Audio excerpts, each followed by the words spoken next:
Perfect. Wonderful. Okay. So let's just Super. there. This conference will now be recorded. I'm so sorry that I have. No, it's okay. Can you? all right. Everyone can see me and hear me all right now. Yeah, we can see your screen and we can hear you very well. Very good. Okay. Well, I'll let you do an introduction. Make it fast, and we'll move on from there.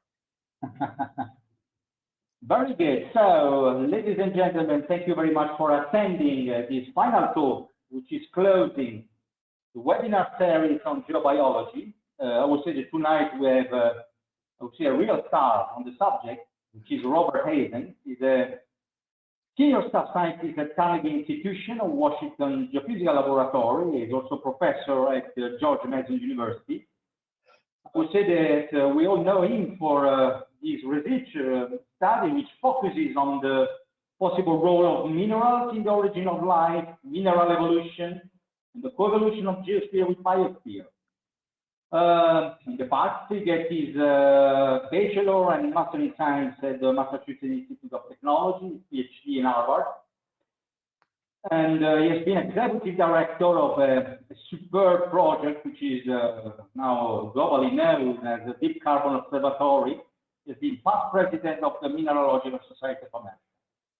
I have to say, on a different level, that Bob has I think he has a parallel career as a trumpeter soloist. He has been performed in numerous ensembles like Metropolitan, Boston, Washington Opera, Royal Court Show, Boston Symphony, National Symphony, Orchestre Paris. So I would say he's a superb, very fine musicist in the same time. So I would call you a polymath, Rob. Let me introduce now the talk, which he will entertain us. It's the coevolution of life and rocks, visualizing 4.5 billion of years of Earth history. I'll leave you the word, Rob, and thank you very much for your participation. And thank you so much for your patience and for giving me this opportunity to share some science that I just find so exciting and relevant to what we're talking about today. So I'm going to have to click on here. There we go. So today my talk is really focused on evolution. And when I talk about evolution, I'm talking about the evolution of planets. I'm talking about the evolution of life, and also the evolution of rocks and the co-evolution of planets, life, and rocks. And this is something we've seen in Earth history over more than 4.5 billion years. And what I'm going to do today is really look at these questions in the context of mineral evolution and 3 stages, actually the evolution of this idea. 2008 to 2009, when the idea was introduced as a qualitative idea, the building of databases over the next 10 years, and most recently, the introduction of an evolutionary system of mineralogy.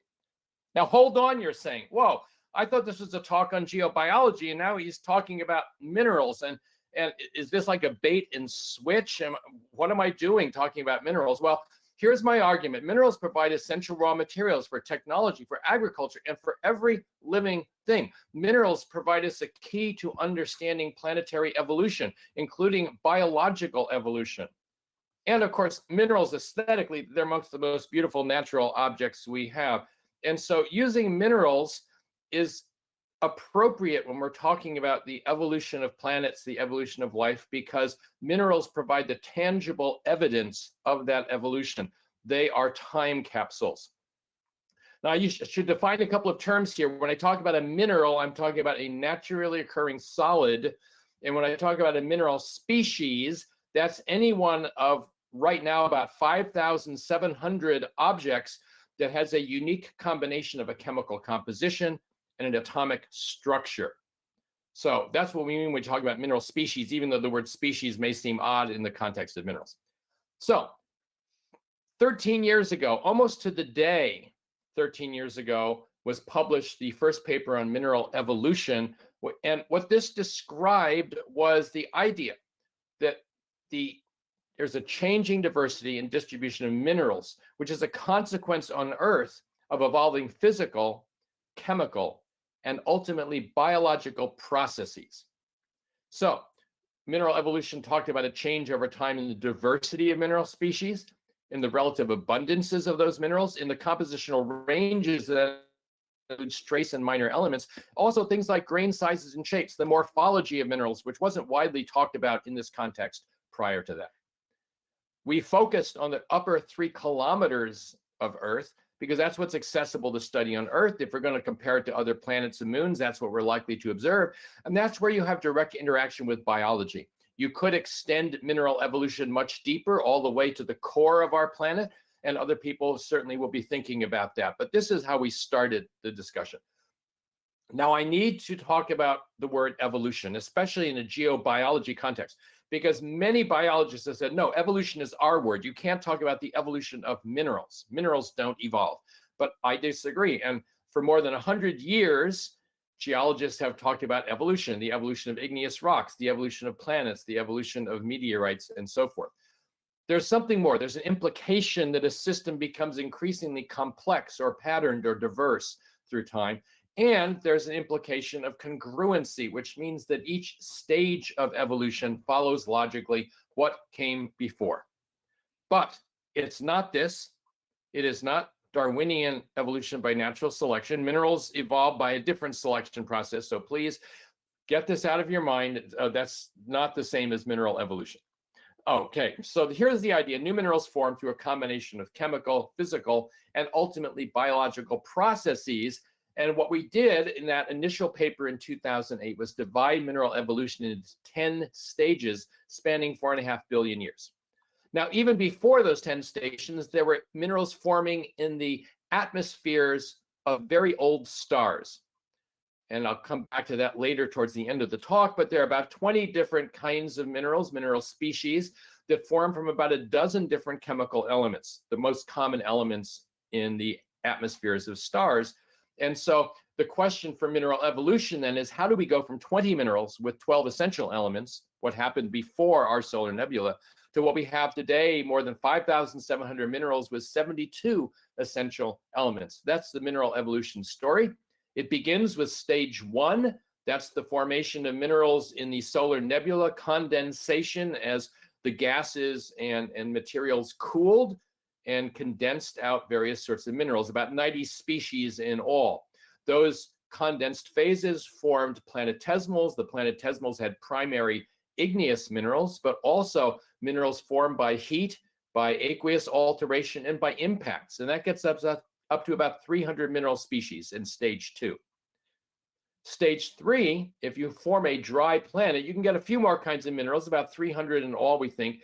And this, we think, is the end point of the Moon and Mercury, which are dry worlds. However, on Earth, very, very early on, because there was a water circulation, a hydrologic cycle, you formed hydroxide minerals, you formed clay minerals, and many others, up to about 450 mineral species. And we think this is the end point for Mars. Mars is very, very similar to those 450 minerals that formed in Earth's earliest period. Earth did additional things, though. We had granite formation to a very extensive degree, and because you form granites, you have late-stage fluids that are very rich in rare elements, like boron and lithium and beryllium. And so you form a group of pegmatite minerals. That gets you up to about 1,000 species. Earth had another trick up its sleeve in stage 5, that's plate tectonics, where you start recycling. Fluids circulate through huge volumes of the upper mantle and the crust. By selecting and concentrating elements, you get new modes of volcanism, you get new kinds of deposits. For example, hundreds of new sulfur salt minerals, regional and high pressure metamorphic suites of minerals that come to the surface for the very first time because of these mountain building events. And this gets us up to about 3,000 mineral species that form exclusively from chemical and physical processes. And so if you think about that, we have 3,000 species from chemistry and physics, but today we have more than 5,000 mineral species that are known and counting. So where did they come from? And the answer is life. This is a remarkable thing. We know that in the origin of life, minerals play many roles as catalysts and reactants, templates. They protect molecules, they provide scaffolds. But in turn, life is now playing a key role in the origin of minerals. And this is part of what we mean by the coevolution of the geosphere and biosphere. Stage 6, the Anoxic Archaean biosphere, is a period starting about 4 billion years ago when microbes precipitated minerals that would have formed anyway. We don't think there were many new species of minerals during this period, but the microbes changed the morphologies and the distribution of minerals, making phosphates and iron formations and carbonates. But stage 7, that's when oxygen began to prevail in the atmosphere through photosynthesis. And here we have thousands of new minerals forming as the result of that oxidation, essentially the rusting of Earth's surface. And when I say thousands of new minerals, I mean literally most of the minerals of copper, the blue and the green beautiful minerals that you see, those would not have formed before oxygenation. Most of the beautiful minerals of uranium, about 90% of uranium minerals that are more oxidized, form because of atmosphere. And hundreds of other minerals of various redox sensitive elements simply cannot form on Earth prior to the oxygenation of the surface and the near surface environment. Stage 8 was the intermediate ocean, about a billion-year long period when the oceans became increasingly oxygenated from the surface all the way to the deepest parts. We don't think there were a lot of new mineral forming mechanisms during this time, but it certainly was a very important transition period for Earth's history. And then we had a period of Snowball Earth starting about 850 million years ago, when for 3 episodes at least, most of Earth's surface was covered by the mineral ice. And then you'd have intermediate periods of hothouse Earth conditions where ice may have gone completely extinct for some tens of millions of years, only to come back again through these wild cycles in climate. And finally, stage 10, Phanerozoic biomineralization, and particularly the formation of the near-surface terrestrial biosphere. So you can imagine hundreds of minerals forming as a result of coal deposits, various kinds of biomineralization, the decay of cactuses, all sorts of intriguing ways that minerals form. Think about root systems that first were introduced about 410 million years old. At first, these were very tiny, just a few centimeters long, but they created clay minerals. They broke up rocks. And today, we now have root systems that create many meters thick soils that are rich in new minerals, clays, and other sorts of minerals that have graced the Earth's surface for the very first time. I have to tell you one story of biomineralization just to give you the sense of how interesting and dynamic this period is. Trilobite eyes, these are compound eyes, and each of those little lenses is a single crystal of the mineral calcite, CaCO3. And the C-axis of that crystallographic calcite crystal is sticking straight out and looking at you. The trouble is, pure calcite is a terrible lens because of chromatic aberration, that is, red and blue light bend differently. And so the eye can never focus on a scene outside.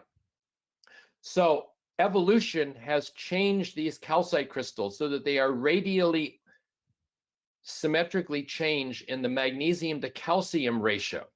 So these zoned crystals correct for chromatic aberration. So that's an example of the kind of biomineralization that occurs on Earth. So what have we learned from mineral evolution, this very qualitative approach? Well, Earth's near-surface mineralogy has changed and diversified. We see that the evolution is characterized by a sequence of new mineral-forming processes, each of which explored a new pressure, temperature, composition regime, and that the biosphere has been a major factor in the diversity and distribution of Earth's minerals. Okay, so that's a very qualitative statement. There's something else that's very important to me personally, and that's that mineral evolution represents a new framing of mineralogy for education and engagement. When I was a young boy, when I was 10 years old, back in the 1960s, every week I would go into the American Museum of Natural History and look at their Dana collection. Here you see a photograph from that period. Row upon row of minerals with composition and crystal structure and name and locality. And I'd study those. But mineral evolution provides a narrative that's much more compelling. And so here's the American Museum of Natural History today, 60 years later. We have this fabulous new exhibit. It just opened, and it's a hall that treats minerals through their evolutionary change. That's very profoundly moving to me. And there are other museums as well. The Vienna Museum of Natural History has a display, the Paris Museum, the new Tucson Mineral Museum, which will be opening officially on February 3rd of next year. These all have mineral evolution, presenting minerals in that format. So that's a really exciting educational opportunity presented by mineral evolution. But mineral evolution is qualitative. It began as this narrative with minerals in the starring roles, but it's not a quantitative. So the question is, how do we make mineral evolution quantitative? And the idea is data. And you'll see that mineral data and mineral informatics becomes an increasingly important theme in this talk. So what did we do? We started with a database at the University of Arizona run by Bob Downs called the Rough Database, but we added a feature called the Mineral Evolution Database. And through a use of undergraduates at University of Arizona who used this as summer projects and so forth, we built it up to 200,000 data of mineral locality and age. And this allows us to do some exciting things. For example, studying the first row transition elements. These are economically important. They're very common in Earth's crust. They're very sensitive to oxygen. They have more than one oxidation state, and they play very important roles in biology as well. So we were interested in how these change through time. And so here's a plot. And in a plot like this, what you're seeing on the horizontal scale is time. 1 billion years ago, 2 billion years ago, 3 billion years ago, and so forth. And on the vertical scale, the number of occurrences of a mineral at a locality in a particular 50 million year age bin. So from 0 to 50 million, 50 to 100, and so forth. And this is also colored according to redox. Now we have discovered two important ideas about the changing mineralogy through time. The first has to do with the supercontinent cycle. It turns out that Earth's continents have from time to time clumped together into one mass called the supercontinent, and then have broken apart as they're doing today. There are 5 of these episodes, and they're very, very well documented in the record of the mineral zircon, zirconium silicate. This is an incredibly robust mineral. It forms in igneous rocks. When the rock weathers away, the zircon crystals just stick around forever. And they form part of the sediments. And you can gather lots of these zircon crystals. They contain uranium in their structure, and so you can date them very precisely. And so here you see the distribution of thousands of zircon crystals, again in various bins, going back 3 billion years. And what you'll see is these 5 very dramatic spikes, each one corresponding to the assembly of a supercontinent. Now, the assembly is important because when 2 continents collide, they create mountain ranges. And during that mountain formation, you have igneous activity, you form new rocks, you form new minerals, you have fluids circulating, heat and pressure create new environments. And so you have very strong mineralization. And because they're mountains, you preserve those minerals preferentially. So here we're seeing this trend, and the exact same trend is observed in the transition metals that we found. In fact, we see this over and over again. Now, the details are different. These minerals are not as robust as zircon, but in any 1 billion year time frame, excuse me, let me go back to that. In any 1 billion year time frame, you'll see that the highest peak is always under a supercontinent assembly.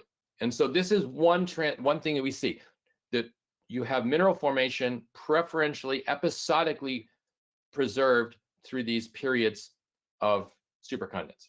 And the second thing then is the effect of oxygen, the fact that we've had increased oxygenation of the near surface environment. So for example, copper comes in its native form in +1 and +2 minerals, and you can plot these minerals versus time. This is work by Shauna Morrison and Simone Runyon. And what you see is a very significant increase in the ratio of the more oxidized forms of copper in minerals in the last 500 million years. We've done the same thing, for example, with manganese, where you have Mn2+, 3+, and 4+. And again, you see very, very dramatic increases in the last 500 million years in the ratio of Mn4+ to other kinds of manganese minerals. That's work by Dan Hummer.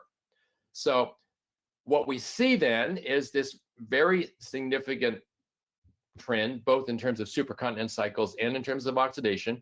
We can plot this in various ways. In fact, we can do this not only just for the transition elements, but for every element. You can now go online and click on your favorite element like carbon and see the change in the mineral formation rates through time and then get more details from our mineral evolution database. That's very exciting. We can also plot these data on reconstructions of the Earth's plates going back hundreds of millions of years. We work with the University of Sydney and the G Plates group. And here you see an animation starting about 200 million years ago. And the yellow and black dots represent copper and uranium mineralization. And you'll see that virtually all the dots pop up at places where there are plate boundaries. So this is just beginning this work. We're just starting to do it.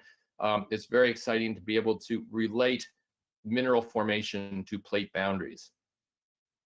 So what have we learned from the mineral evolution database? We see that Earth's minerals display this striking episodicity, and perhaps equally important, I don't have time to go into this today, but each of those 5 supercontinent cycles in detail is different.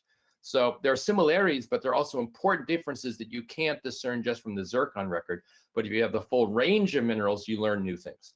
We also see that redox-sensitive elements, including transition elements, display this increased oxidation state through time. And something else I haven't had time to go into, but we can also correlate the formation depths of these minerals. And now we can reveal rates of crustal oxidation, not just at the surface, but down to about 1 kilometer in depth. So this mineral evolution database, it's great. It provides a quantitative approach, but it doesn't fully exploit the potential of mineral data. And the rest of the talk, I want to talk about mineral informatics.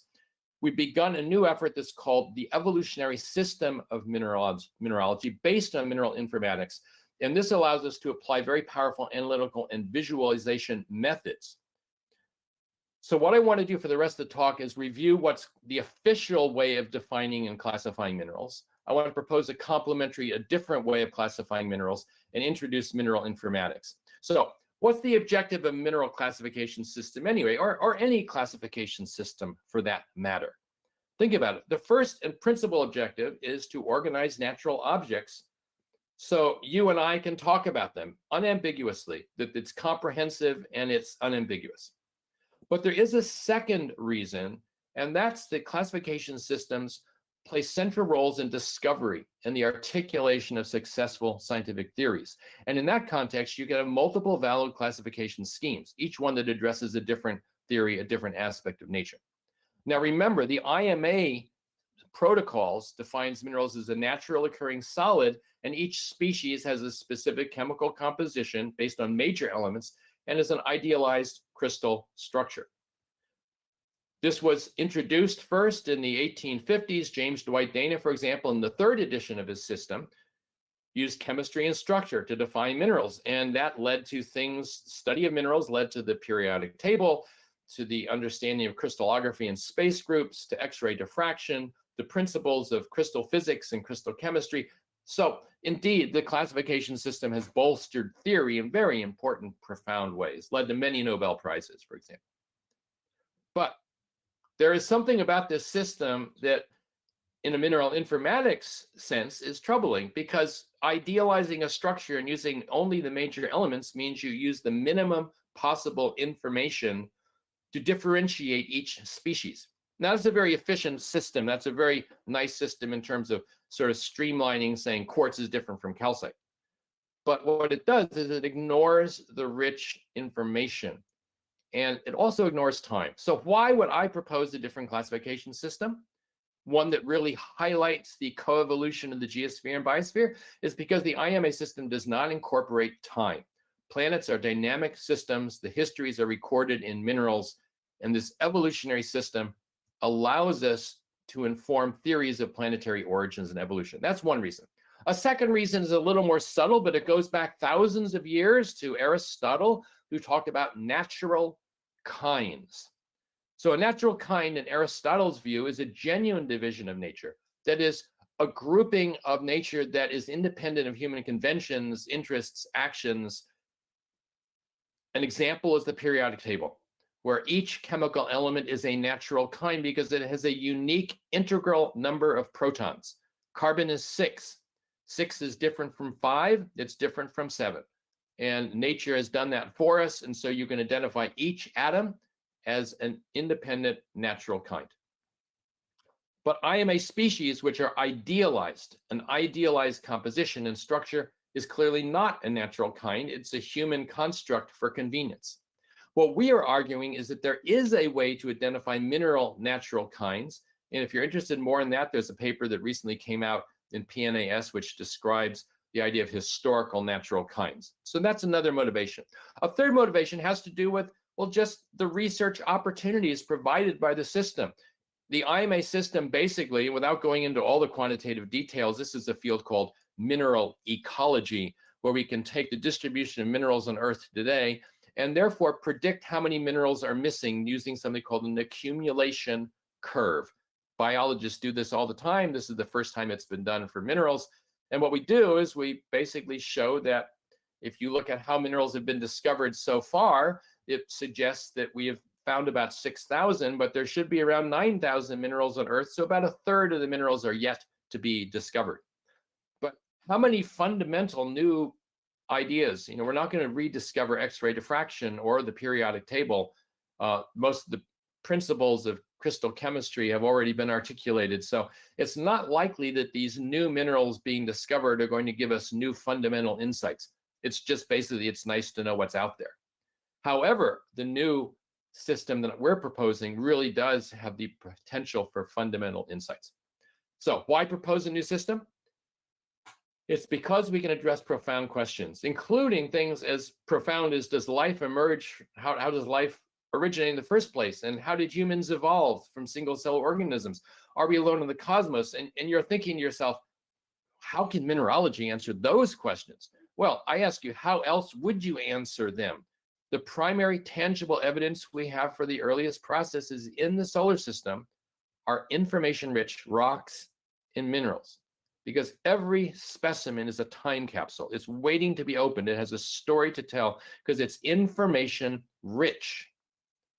The evolutionary system in mineralogy that we're proposing embraces these non-ideal attributes. It is all the information and use that as a basis for classification.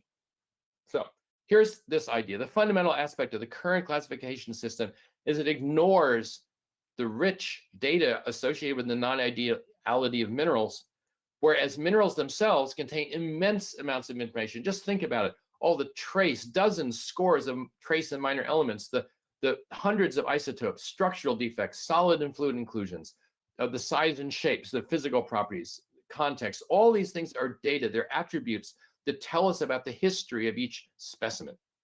So what do we have to do? We have to build data resources, and that's already been begun.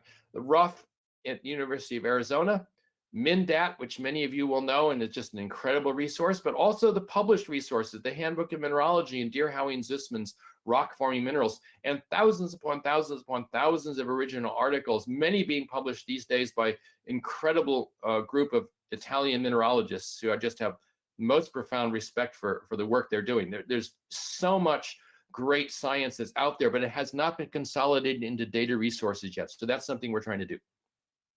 And once you have the data resources, you can do amazing things in terms of analysis and visualization. Let me just share a couple of these. This is kind of an aside, but I want to show you what you can do. Chord diagrams, used widely in other fields, everything from biology to economics to transportation, where on the outside of this circle, in this case, we have different minerals, but these could be different airports, they could be different microbes, they could be all sorts of things. Here we have 30 different cobalt minerals, the most common cobalt minerals, each represented by a segment. And each of these lines, the curved lines, represents a coexisting pair of minerals. So what you're seeing here is every known pair of coexisting cobalt minerals. And there's a huge amount of information. Particularly new to us was the idea that so many of these pairs associate cobalt arsenides with cobalt arsenates, something we hadn't realized before. Another kind of diagram, the clay diagram. This is a 72 by 72 matrix in which you have the 72 mineral forming elements versus the 72 mineral forming elements. And each of these little squares tells you, well, we know what the crustal abundance of these elements are. So what about the known number of minerals? If the known number of minerals greatly exceeds that which you'd expect just on the basis of crustal abundance, you got a hot spot. And so there we see right here is one of the hot spots we've been studying, cobalt and arsenic coexisting in the same mineral. But you can spend a lifetime studying all of these hot spots and seeing why they occur and what that tells us about geochemistry. And we can do this in 3 dimensions. This is a 30 by 30 by 30 three-dimensional clay diagram with 27,000 matrix cells, each representing the coexistence of three chemical elements in minerals. And the hotspots, again, represent combinations of three elements that are far more abundant than you expect just based on crustal abundance. And we can do network diagrams. We just love network diagrams. This is the simplest first one that we ever made. 35 minerals that occur in igneous rocks. And if two minerals coexist, the minerals represented by these blue circles, if they coexist, there's a line between them. And so if you have a rock type like granite, all of those minerals coexist. That's a rock type. There's alamine basalt. There's nepheline syenite. And all the rock types you're familiar with will be embedded in this diagram. In fact, all of igneous petrology is here. And what's more, this is not a two-dimensional diagram. It's a two-dimensional projection of a diagram. Because we have 35 minerals, this is in 34-dimensional space. And that means that every phase diagram you've ever learned about in petrology or mineralogy is embedded in this diagram. And furthermore, there are phase diagrams in 8, 10, 12 dimensions, which we don't normally think about, but they're all mathematically embedded in this network diagram, which is a really exciting opportunity for exploration. You can do this in 3 dimension. This is a diagram of all known manganese minerals, for example. It's an interactive diagram. You can go online and study this. Write me if you want the link to this. There's this group of red manganese minerals here. This is colored by oxidation state. So that red means manganese 2+. And those are all minerals that occur in granite pegmatites with manganese phosphates. So interesting details that come out of this. You can also do this in virtual reality. This is a carbon network that links carbon minerals to their localities. And you can actually walk into the network and basically latch onto individual nodes and see how they're connected. It's really an amazing experience and so much to be learned. There is so much information embedded in these diagrams. Okay. That was just a little aside, a little bit of what we call eye candy, but this is what you can do with big data. We can exploit these data resources and develop an evolutionary system. And here's what we do. We change the IMA protocols in 3 ways. In some cases, we split individual IMA species because they form by different ways. But in other cases, we lump IMA species because different species are part of a compositional continuum and they form a single natural kind. And we also add amorphous and other non-crystalline phases that are not considered generally by IMA. So let me give you an example. Splitting minerals. Diamond is pure carbon in the diamond crystal structure, but it forms around exploding stars billions of years ago. It forms deep in the mantle, both from aqueous fluids and from metal-rich fluids, millions or hundreds of millions of years ago. It forms by impacts thousands of years ago. And it also comes in forms like carbonata that nobody's really sure what they are. This is at least 5 different natural kinds, diamonds with very different morphologies and properties, trace elements, isotopes, and so forth. Say the same thing in apatite. So meteoritic apatite, these are tiny, tiny crystals of meteorites. They're different from the big crystals you find in pegmatites, and they're certainly different from the apatite that's part of your teeth and your bones. How many different kinds of apatite are there? In the case of pyrite, we've enumerated at least 21 different formation mechanisms, suggesting that there are at least 21 natural kinds of pyrite. Some of them are biological, some of them are abiological. Some are high temperature or low temperature. Some use aqueous fluids, some use sulfide fluids. There's so many ways to form pyrite, but each of these is a different kind of pyrite. Now, alternatively, in the tourmaline group, there are more than 30 IMA species. And one crystal of this sort can incorporate as many as 7 different IMA species. But we have argued that that crystal is not 7 different species, it's one natural kind. And so we would lump some of those tourmaline species together. Same thing with amphibole. There are more than 100 IMA species approved of amphiboles, but far fewer natural kinds of amphiboles. And this goes for many mineral groups. Garnets, perovskites, pyrochlores, pyroxenes, many other groups. And finally, amorphous materials. The IMA system does not include obsidian or volcanic glass. It doesn't include coal. It doesn't include things like limonite and pyrolusite, which are nanoscale mixtures of phases that, by the way, Dana included back in 1850, but once they found they didn't diffract X-rays, somehow these have been dropped from the list. I don't think they should be. In fact, think about Mars, the surface of Mars, the sediments we're studying with CHEMIN instrument and by Curiosity rover. 70%, as much as 70% of those phases are amorphous, and they're just not considered. How can you understand the evolution of Mars as a planet if you don't understand amorphous materials and include them in your classification system? So we do. All right, so what have we done? We've basically studied the paragenetic modes of all the known minerals. This is a paper that's in press, will be coming out next year in American Mineralogist. Also a companion paper, lumping and splitting, and I'm happy to share these with any of you who are interested.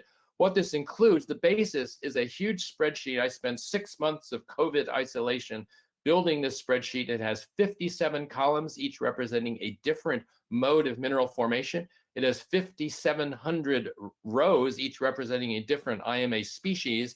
And so you can go in and see every place there's a 1, it means that particular mineral is known to form by that paragenetic mode. And given that information, we can do all sorts of neat things.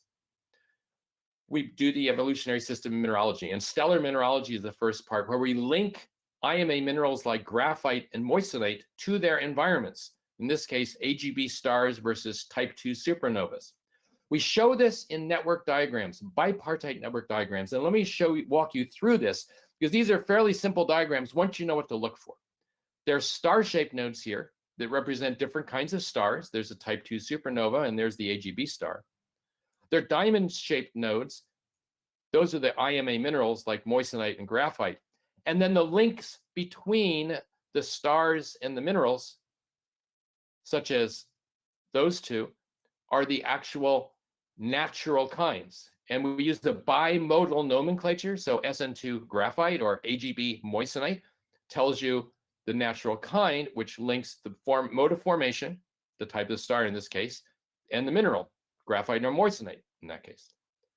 And we keep moving this forward. Now, ultimately, we want this to be rigorous. And so we need to use something called natural kind clustering.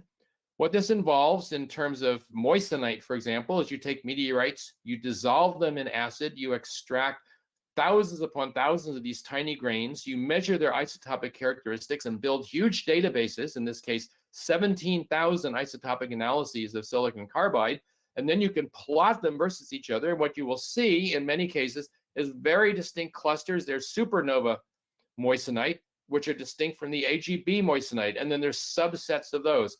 We've done many analyses of these. This is an ongoing process. 2 recent papers, which I can share with you, both came out this year. Asma Buyabar used 5 different isotopic ratios to come up with 7 clusters. And Greta Heisted, this was just published last week, used other groups of isotopes to come up with a different clustering system, but there's a lot of overlap. What we've learned from this, by the way, is that these moissanite grains point to several distinct environments in these AGB stars. AGB stars turn out to be very, very complicated in terms of their history and their variety. And that's sort of new astrophysics that we're working with astrophysicists to think about that. We've also done this with analyses of more than 10,000 pyrite grains using trace elements to show patterns in ore bodies.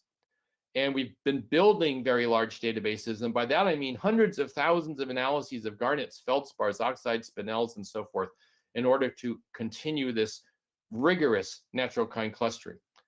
However, that's not very far along, and we still have to move forward. So part 2 of evolutionary system looks at meteorite minerals, and particularly the earliest condensates that are found in CAIs and in various kinds of chondrule environments. We can expand our network to include nebular condensates here. These are the things that are found in the most primitive meteorites, as well as some inferred molecular minerals, including earliest ices that are found in interstellar clouds and are discovered by radio telescope work. We can continue to expand. Part 3 looks at primary chondrule minerals, and you'll start seeing sprays of minerals that appear for the first time and are associated with specific environments in meteorites. We can go to parts 4 and 5. This brings in all those asteroid and planetesimal primary minerals, as well as the aqueous thermal alteration and impact alteration. So here we now have about 300 mineral phases that are found in all different kinds of meteorites. Part 6, which has just been reviewed and it just needs minor revisions before being sent back to American mineralogists, now includes the earliest Hadean Earth minerals. Earth minerals are shown in green. In yellow are minerals that are found both on Earth and in meteorites. And in red are minerals exclusive to meteorites. And here we start seeing lots of interesting structures. There's all sorts of topologies and network metrics that we can use to study these devices. But here we see this is the earliest Hadean Earth. There, by the way, is the original network I showed you with the stellar environments. It's just part of this larger network now. And we think that this network is very similar, not identical to, but very similar to what we'll find on Mars today. So comparison of Earth and Mars in this early stage is really interesting. And now I'm going to fast forward to the entire mineral network. What you're seeing here is 57 different paragenetic modes. And linked to those are 5,700 different mineral species. The colors represent different groups of minerals. And this is really exciting. This is the first visualization to our knowledge of all mineralogy through all Earth history. And there, by the way, is the original stellar net. It's buried someplace in the middle there, those originals. So each of the original networks that you see is just expanded upon level by level. What have we learned? Well, we've learned 4 really fascinating things from this larger study of paragenetic modes.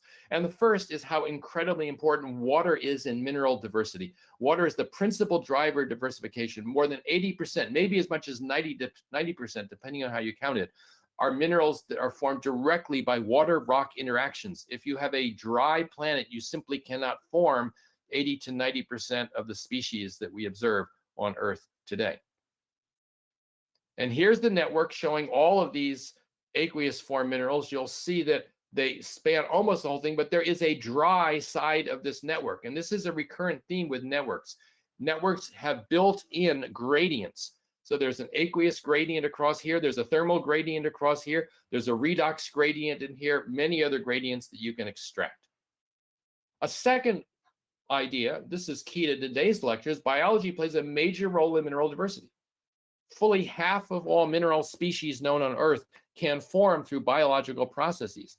And more than a third of all the mineral species known on Earth are exclusively biotic. There is no known mechanism as of now on Earth that you could form those minerals without having some kind of microbial or cellular intervention. And here we see all these biological minerals. And I find this fascinating. The biological minerals are really clumped to one half of this diagram, except for this spray out here. What's going on here? Well, it turns out this is one very peculiar group of minerals called Pyro metamorphic minerals. That means they formed at incredibly high temperature and very low pressure, just atmospheric pressure. And they occur in the Middle East, where there are oil and gas and natural gas deposits that have caught on fire. And those fires have baked the overlying sediments to form a whole series of high temperature minerals, which themselves, the high temperatures aren't biological, but they wouldn't form if it hadn't been for the coal or natural gas fires here. So they're in the hot end of this diagram, as opposed to all these, which are in the sort of cool end of our network diagram. A third idea is that most minerals form in only one way. 59% of all mineral species are only known to form in a single way, another 24% by 2. So the vast majority of minerals form in very few ways. However, there are a handful of minerals that form in a dozen or more ways, and pyrite is the one that has the most known modes of formation, 21. And if you link pyrite in its modes of formation to all the coexisting minerals, wow, pyrite really covers a lot of territory here. These are the minerals that pyrite coexists with in this diagram. And finally, and this is one of the most fascinating points for mineralogists, one we don't fully understand yet, 42% of all known mineral species require an exceptionally rare chemical element, one or more of them, to form that mineral. Now, 41 rare chemical elements constitute only 1 in every 10,000 crustal atoms. Collectively, only 1 in 10,000 atoms. And yet, those incredibly rare elements are responsible for almost half of all known mineral diversity.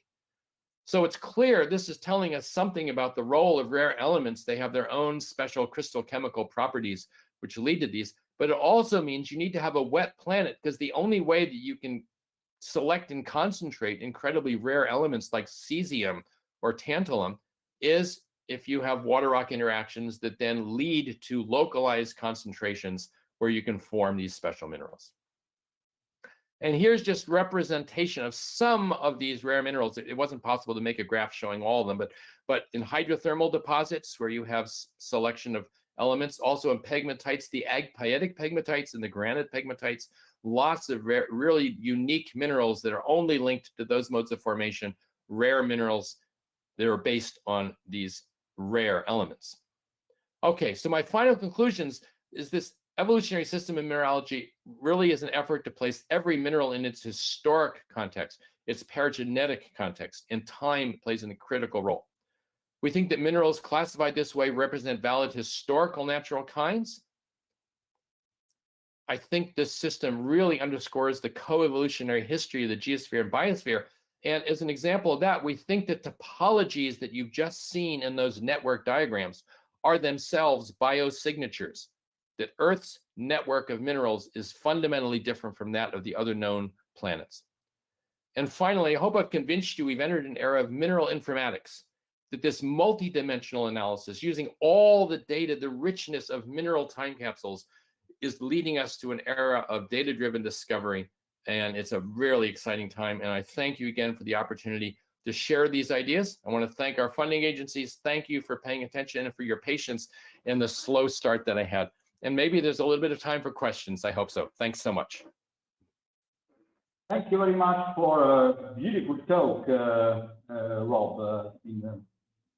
Very interesting information, very fascinating, I would say. Yes, indeed, we have time for a question, and we will pick up questions from both the people on the chat. I have to say that there are also a bunch of people which are connected to the YouTube version side, so I'll try to collect all the questions on the both sides. Before I start with the question, I have to thank very much Fabio Petti and Viola, which is essentially the two technicians which allowed the transmission of all these talks in a way or in the other. So thank them very much. Well, let's start with the questions. So let me see if there are questions on the chart. I have a question, David. Yes, go ahead. Thank you, Bob, for the talk. Fantastic. The last things you showed about pyrite, there is, as by far the highest number of paragenic mode and is connected and present with a lot of other mineral, was very, very interesting for me, given the role that iron sulfur cluster have in life. Yes. Can I ask you to comment just a little bit about this ubiquity of pyrite and different modes, and perhaps the role that iron sulfur cluster have early in life and so on? I think the idea of iron sulfur clusters, and indeed the role of transition elements, which are ubiquitous in Earth's crust and are so dynamic in terms of their ability to facilitate electron transfer reactions. It's not surprising that life has seized on this chemical opportunity. And certainly iron sulfur is the most abundant of these kinds of bonds. But as you know, we have many other kinds of oxidodectases that incorporate other transition elements and have a similar kinds of abilities. Life has tuned these, but perhaps minerals early on played roles as catalysts, albeit much less efficient than the biological ones which we see today. Thank you. Some other question. I'm going to read a couple of those that has been written on the YouTube chat, okay? Yes. The first one is from a gentleman named Castaldo. Do you feel the chemical process that made the rocks could have been real biology at one time that fossilized within the mud, within the water, essentially? So I'm not sure if I got that. Can you repeat that, please? I had trouble hearing. Yeah, that's a question. Do you feel the chemical process that made the rocks could have been real biology at one time, fossilized within the mud, within essentially water? So the question had to do with whether the process of forming these rocks can have a biological component. I think that's the question. And we have certainly identified many different paragenetic processes, formation processes that involve biology, either directly or indirectly. Of course, some of this is very obvious when you have a coal measure and minerals in the coal, when you have a rotting cactus or guano in a cave, or the biominerals in your own body. Those are very clearly biological.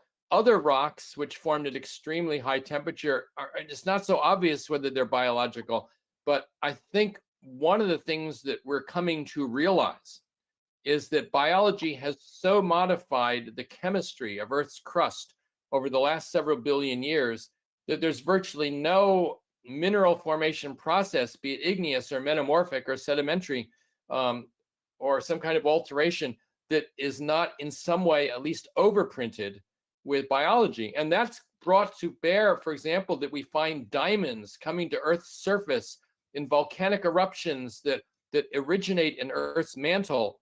And nevertheless, the isotopic signature of those diamonds is biological. The carbon has cycled through at least microbial communities. It was subducted and then brought back to the surface. So the role of biology in Earth's mineral forming processes is ubiquitous now. Yeah, very interesting. I do have a question, Bob, but it's a question, I mean, let's go beyond. I mean, I'm looking at this graph that I got in front of the PowerPoint, which show me essentially that there is kind of fascinating way to revisit the mineral classification and therefore to trigger a new way of thinking of the mineral systematic. My question is this one. I mean, the human being can produce artificial material. So I guess there is space certainly to create some kind of minerals. So, I think all this kind of work, it should help us to drive the way we could produce some artificial minerals that are probably not part of the Earth system, but can be still produced looking at the growth principle of the physical principle of growth. Or, and then the question is, let's think about the water, the seaside water is polluted. I'm wondering if there will be the opportunity or the condition in certain stage where, for example, the microplastic, which is part of the water, would become at a certain point part of the, I would say, bioartificial type of creation of minerals. Do you think there is a theoretical space for this kind of things? Oh, yes, we've already written on this stage 11, the Anthropocene. And there's a great deal of conversation about, imagine all human civilization disappears. And 100 million years from now, some future intelligent beings come and look at the geology of Earth. They will find a layer in the sediments that is rich in all sorts of odd materials, things that we've synthesized, things that we've altered, mine dumps that have created new chemical environments, smelters, various kinds of fires, just what happens to a city when it gets buried in a sediment layer. And people have thought very, very deeply about this.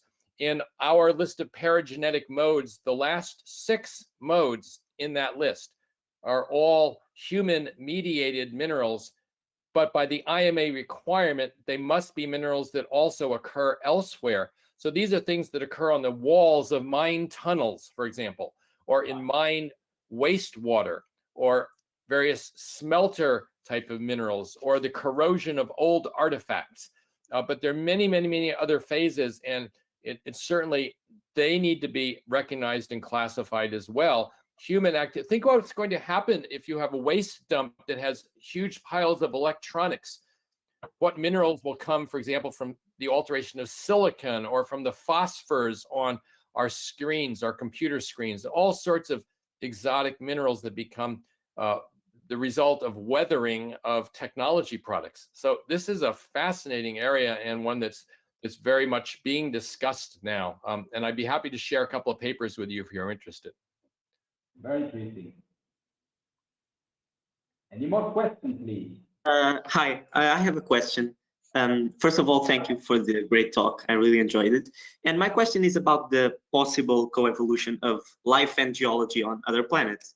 Earlier, you mentioned that there are several redox species and minerals in general that aren't present on Earth, or at least weren't present when life formed.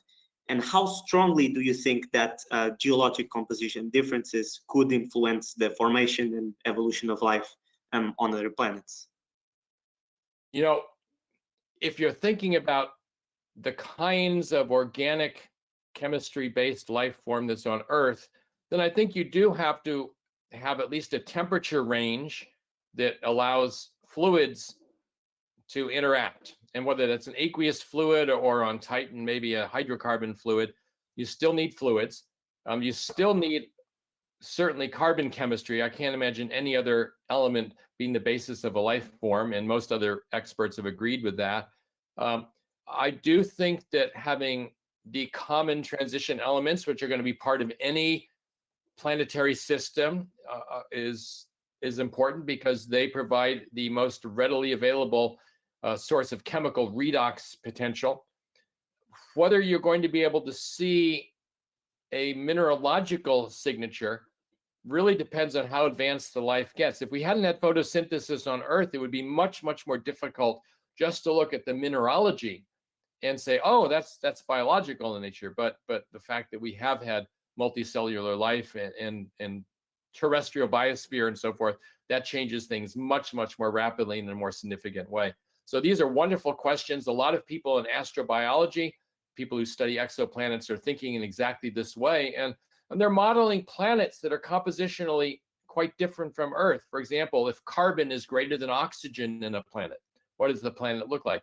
What if the magnesium to silicon ratio is greater than 2, as opposed to Earth, where it's 1.2? Those cause profound changes in mineralogy, which would change the dynamics of the planet and change the availability of fluids and various kinds of mineral surfaces for chemistry. Okay, thank you very much. There is another question from Alexia Bastianoni. It's Alexia, if you are online, you can ask directly the question.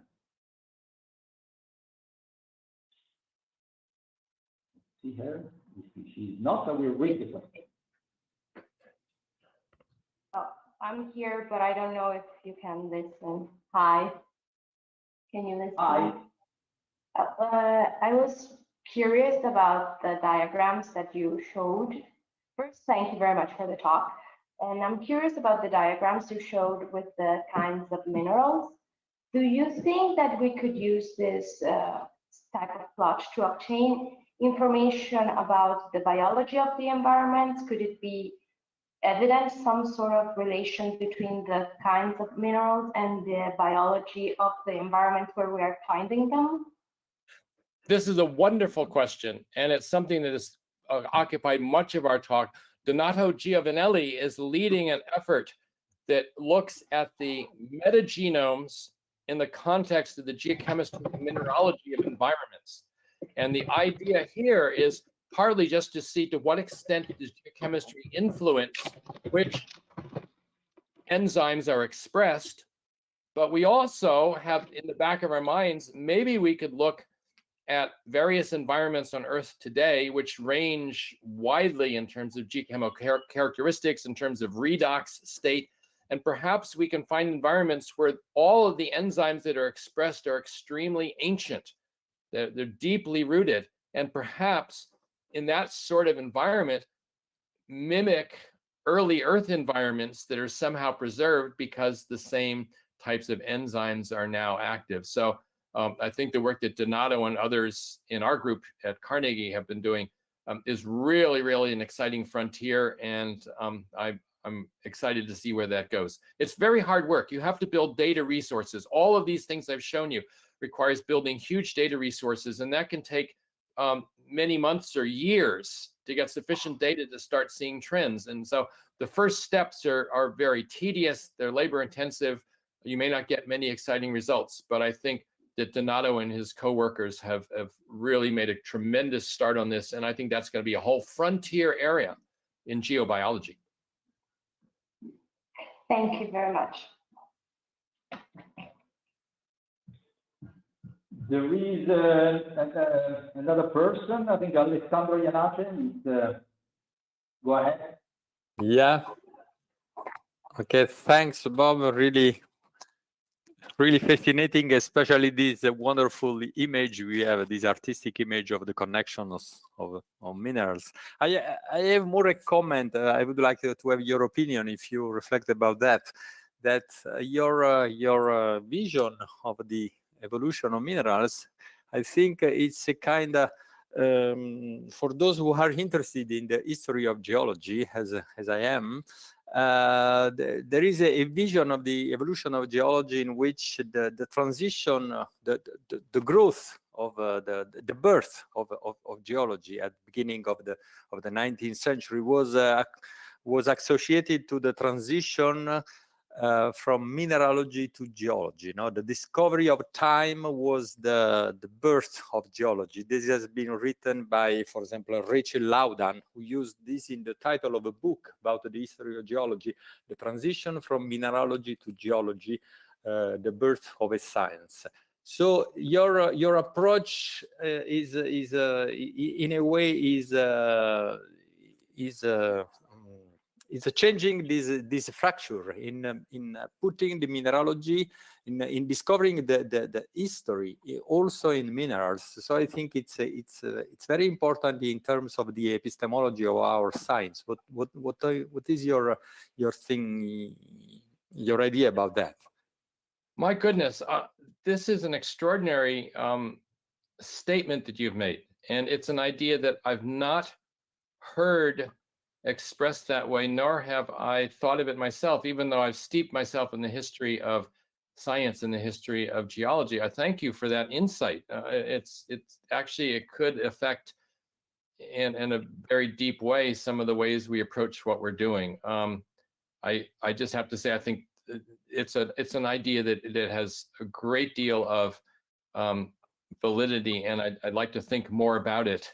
And perhaps my reading of Hutton and Lyell and others in some very profound way has affected the way I've thought about this. Darwin, I mean, you can't help but seeing echoes of that. I will make, from that very profound statement to a more trivial one. If you like this diagram, Shauna Morrison is now writing up the paper. It should be submitted very soon, which describes this network in great detail. And as part of that paper, we will have a downloadable wall chart with all the labels on it of this entire diagram, so that you can basically frame it and put it on your wall of all mineralogy.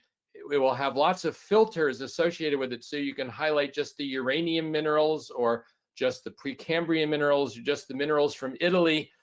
Any filter you want, you can put on this and highlight those minerals and put them in whatever color you want. But that's our ambition. But this will be a publicly available resource, and the database on which this is based, the paragenetic mode paper, that is open access as well. And I'd be very happy to share the database with anyone. And if you know how to do network diagrams, this is just a standard program from GitHub you can modify.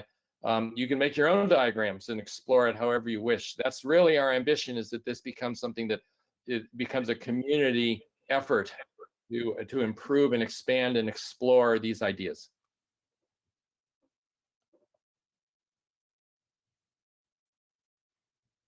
Very good. We got more questions. Let me get back to the YouTube in case there are some more.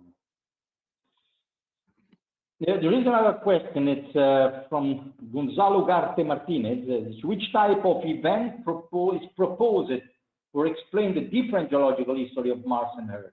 Water-dependent mineral diversity is conserved in both planets? So this is a wonderful question that we are exploring. Again, Shauna Morrison is taking the lead on a paper of comparative planetary mineralogy. And one of our most fundamental questions where we compare Earth and Mars is Mars just a stalled out planet that got to stage 3 and no farther? Or in fact, does every planet have its own mineralogical evolutionary pathway that's in some cases overlaps, but some cases quite different? We know that must be true, for example, on Titan, where many of the minerals at Titan surface are organic phases at much colder temperatures that would not occur on Earth. Acetylene is probably an evaporite mineral on Titan. So we know that some worlds are going to diverge from Earth, but we have a sneaky suspicion that Mars is very, very similar to Earth's stage 3. So that's a real question. We need to explore that more. We need to make some hypotheses and say, here's for the spectroscopists that have orbiting platforms, we need to say, here's the minerals we want you to look for. See if you can find sulfide deposits. See if you can find various kinds of other ore bodies that might be, we think are unique to Earth, but we'd like to be proven wrong. So there are things we could look for and test hypotheses. Thank you very much, Bob. I believe we do have to close this nice, beautiful conversation about your talk, and I thank you very much, Bob, for your great talk. Oh, my pleasure. Certainly opened my mind, which was tuned by the amount of work that has been done to revolutionize the way we think minerals. And yes, at the same time, that was the last talk of a long series, a series of 5 talks, which were dealing in different ways across geobiology. So I thank everyone for the participation. The Italian Geological Society for supporting the series of talks and for let us diffusing around essentially our country and beyond. Well, we will think about new series in the future, but that's work that's probably done by someone else. In the same time, just final work with all the students. It will take me my time to send all the certification of your attendance to the talk, so be patient with myself, and I will get there. So thank you very much again for attending the talk. Thank you, Bob, again for the great talk, and have a nice evening. Bye-bye. Thank you, everyone. Bye-bye.